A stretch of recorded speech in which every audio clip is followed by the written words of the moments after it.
Travailler sur soi. Est-ce que ça s'arrête un jour? Est-ce qu'il arrive un moment où on peut dire « ça y est, je l'ai fait, j'ai changé une fois pour toutes ». Je crois pouvoir dire que j'ai beaucoup changé ces dernières années. Ma parcelle de terrain était totalement étouffée par les ronces. Mes réflexes de victimisation étaient des épines qui rendaient le lieu impraticable, voire dangereux pour ceux qui s'approchaient de trop près.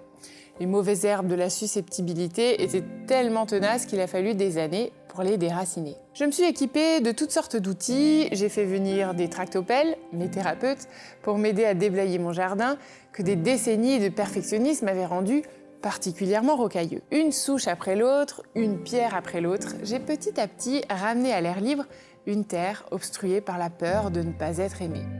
Et à force de sueur, je dois dire que oui, j'ai aujourd'hui un terrain qui respire et qui est sacrément désencombré de ces anciennes broussailles revêches. Pourtant, est-ce qu'il reste des mauvaises herbes, des feuilles mortes et des cailloux?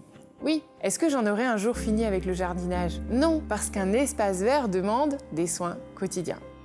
Par contre, une fois le terrain débroussaillé, il faut le dire, c'est quand même plus agréable d'y travailler. Suer pour déterrer une énorme racine récalcitrante, ce n'est pas le même plaisir que suer pour planter un arbre fruitier. Lorsque ton terrain est défriché, il y a toujours encore du désherbage à faire, mais ça n'a plus rien à voir, parce que ton énergie est absorbée par la partie fascinante du travail sur soi.